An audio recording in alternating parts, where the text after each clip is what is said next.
तर नमस्कार मित्रांनो, कशा आहात? नक्कीच आनंदी असाल, आनंदित राहा.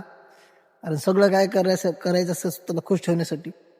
पण खुश ठेवण्यासाठी तुम्हाला काही गोष्टीचे नियम पाळावे लागतात. यासाठी सगळ्यात महत्त्वाचा नियम म्हणजे आयुष्यात तुम्ही घेणारा असलेला निर्णय आहे ना. कारण तुम्ही जो निर्णय घेता त्या निर्णयावर तुमचं पूर्ण आयुष्य टिकलेलं असतं.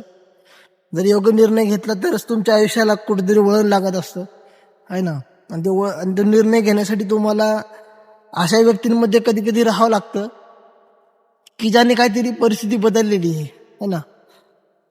कधी कधी होतं काय, आपण निर्णय घेण्याच्या क्षमतेच्या पार असतो, निर्णय चांगला घेऊ शकतो, पण आपलं काय असतं, आपल्याला जे जवळचे काही माणसं असतात, काही नातेवाईक असतात, जे काही कोणी असतात, तर काय करत असतात, नेहमी आपल्याला दबावात आणत असतात है ना.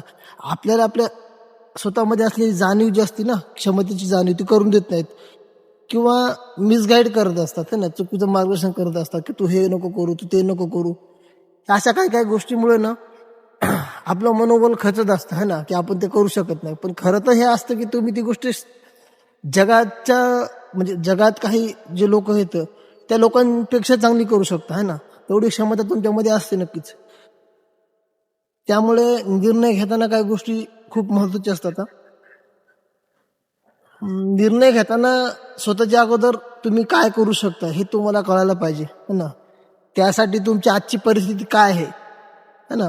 जर परिस्थिती बदलायची असेल हे जर तुमच्या डोक्यात असेल तर तुम्ही नक्कीच ती निर्णय घेण्यासाठी कुठेतरी सक्षम होऊ शकता है ना. आजची परिस्थिती जी भी असेल तुमची, ती तुम्हाला तिचं सत्य तुम्हाला स्वीकारावं लागेल है ना. की आज मी जरी गरीब असलो, आज माझी जरी परिस्थिती खराब असली, तर मला हे कुठेतरी येऊन बदलायची आहे. तर ती परिस्थिती बदलायची असेल तर तुला कुठेतरी निर्णय घ्यावा लागणार आहे, आणि तो निर्णय पॉझिटिव्ह असला पाहिजे, सकारात्मक असला पाहिजे है ना. त्या निर्णयासाठी तुला काही गोष्टीचा त्याग करावा लागतो है ना. जसं की आजची परिस्थिती भलेही चांगली नसेल, बिकट असेल, पण ती बदलण्यासाठी तुला जेव्हा तू सत्य स्वीकारशील ना, त्यावेळेस आजची परिस्थिती जशी आहे तशी उद्याही तशीच राहील असं काही नाही.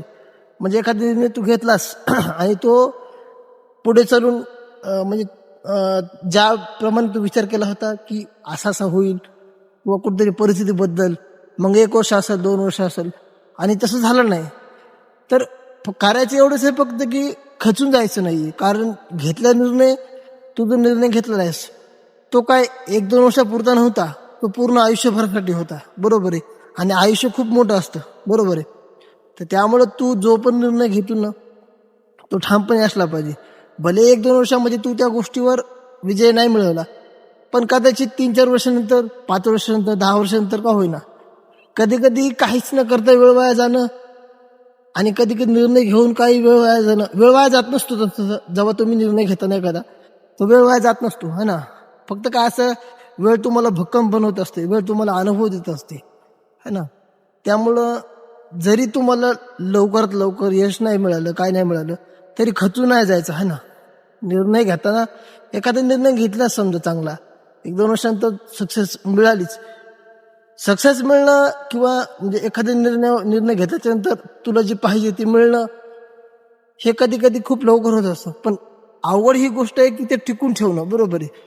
कारण कधी कधी काय असतं, माणसाला मिळालेल्या गोष्टीचं महत्त्व नसतं, बरोबर आहे. त्यामुळे ती गोष्ट मिळाल्याच्या नंतर ती ती आयुष्यभर टिकून ठेवण्यासाठी तुला जी मेहनत करायची आहे, त्यासाठी तुझा तो घेतलेला निर्णय आहे तो ठाम ठेवायलाच पाहिजे आयुष्यभर. तर निर्णय घेताना मन शांत ठेवा, स्वतःला खुश ठेवा, डोळ्यासमोर पूर्ण परिस्थिती समोर आणा. तुम्हाला काय करायचं आहे, तुम्ही काय करू शकता, ह्या काही गोष्टी असतात, ह्या काही गोष्टी तुम्हाला लक्षात ठेवायच्या आहेत. अपेक्षा करतो की माझा हा पहिला व्हिडिओ होता, तर यातून थोडं तरी काहीतरी शिकायला मिळेल कोणाला. धन्यवाद.